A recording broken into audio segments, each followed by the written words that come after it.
Entramos a 2015 ¿con qué escenario? Bueno, es una economía que está teniendo una recesión suave con una inflación todavía muy alta, ¿no? La economía está cayendo a un ritmo anual de 2%, que comparado con otras regiones que ha tenido la Argentina es una caída suave, pero es una caída y ya desde finales del año 2013 que viene contrayéndose. En las estimaciones que hacemos nosotros, que creemos que son mejores que las que hace el INDEC, ¿no? Y la inflación está alta, ahora ha cedido en la última parte del año 2014, pero está un poco por debajo del 2% mensual, que para estándares de hoy es una inflación muy alta.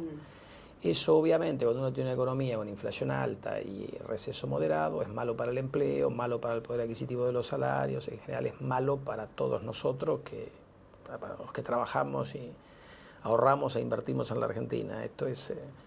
Pero bueno, es un poco una mezcla de factores externos y también a mi juicio, errores de política económica del gobierno, ¿no? En sus últimas declaraciones del año 2014, Alejandro Banoli dijo que la inflación está cediendo, que se están recuperando las reservas, que hay dólares para asistir a las demandas de los importadores.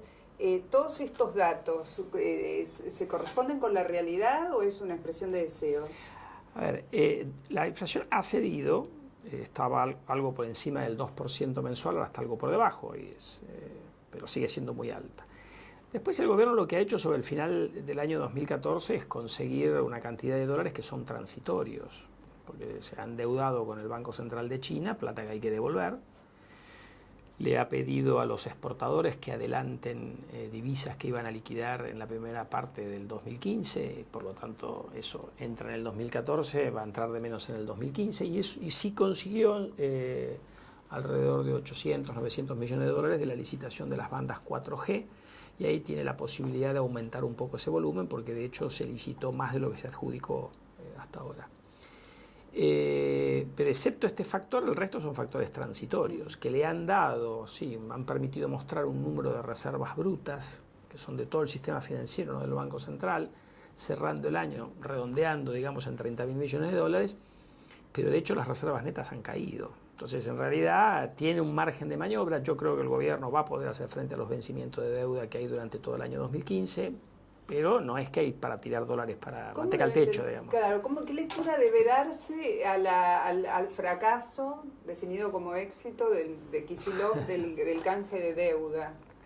Bueno, en realidad al gobierno no le fue bien, porque el gobierno en realidad lo que propuso a final del año 2014 es hacer varias cosas. Una es que el que quisiera cobrar por anticipado el vencimiento del Boden 15, que justo tiene lugar en el mes de las elecciones, que es un vencimiento importante, como 6.000 millones de dólares, redondeando también, que el que quisiera cobrar antes lo cobrara más o menos al precio de mercado. Y eso le pidió poca gente cobrar antes, con lo cual el gobierno dijo, en realidad confían en mí. Esa fue la lectura positiva por que eso hizo el hablé ministro. De lectura, ¿no? Por eso. Pero eso es cierto, confían en mí porque si hubieran querido, hubieran estado asustados y hubieran llevado los dólares ahora. Pero después hubo otras dos partes que no salieron bien. El gobierno quería prorrogar parte del vencimiento canjeándole a la gente el bono que vence en octubre del año 2015 por un bono que vence en el año 2024 y después quería conseguir fondos frescos ampliando más la emisión del bono 2024 y ahí no le fue bien. Ahora, no le fue bien en parte porque el gobierno anunció precios que no cambió y en el medio se cayeron los precios, entonces no daba la cuenta. Entonces la gente no hace cosas en contra de sus intereses, digamos. O sea, le convenía tratar de hacerlo en el mercado que aceptar la oferta del gobierno. Pero bueno, el gobierno ha dejado abierta la posibilidad de repetir estas operaciones en el año 2015 y si hace eso, quizás pueda hacerlo más profesionalmente, aprendiendo de los errores y conseguir cierto alivio. Yo creo que el gobierno va a llegar con los dólares, pero va a llegar con los dólares así. Aún cuando no es un arreglo con los holdouts. Yo creo que no va a haber arreglo con los holdouts. El gobierno se ha movido ya como para no haber arreglo, por lo menos con este gobierno. Pero bueno, es un tema que en algún momento va a haber que resolver. Yo digo, ahí lamentablemente, yo creo que la sentencia del juez americano, convalidada por la Cámara y en definitiva por la Corte que no aceptó el caso, es muy mala. Pero bueno, nosotros aceptamos como país litigar ahí. Entonces ahí es un tema que en algún momento va a que resolverlo. ¿Cómo va a repercutir en el año electoral? Si se hubiera arreglado con los holdouts hubiera sido más fácil, o si se arreglara es más fácil conseguir dólares para el gobierno nacional y provincial. hubieran pagado tasas más bajas, esa hubiera sido la ventaja. La desventaja es que hubiera aumentado la deuda, porque obviamente... ¿Por qué se atrincheraría en la dureza del discurso el gobierno? ¿Por razones políticas? Yo creo que hay razones políticas, porque en definitiva hay que pagar mucho más caro que el capital original, pero eso viene de respetar las condiciones de emisión de los bonos. No todos los que que no participaron en los canjes tienen la misma situación, o sea, el caso de los que ganaron la sentencia tenían bonos que tenían un componente de intereses, por llamarlo así, de mora y punitorios muy alto, pero el resto de la deuda no tiene eso. Entonces hay una estimación que ha hecho mi colega Daniel Mark, que habla que en total la deuda que hay, que en su momento eran 6.000 y algo millones de dólares, lo que habría que pagar ahora, si uno le aplica todos los intereses, serían unos 16.000 millones, que es una cifra impactante para cualquiera de nosotros, pero en definitiva es menos de 3 puntos del PBI de la Argentina. Es decir, pero el discurso ese muy agresivo, confrontativo, patria buitre o qué sé yo, ¿le sirve ante un núcleo duro o ante la gente en general? Porque la gente en general, tarde o temprano, sufre las consecuencias de las decisiones. Sí, obviamente. Lo que pasa es que también para la gente es difícil relacionar por ahí una determinada decisión de gobierno con lo que pasa en el día a día.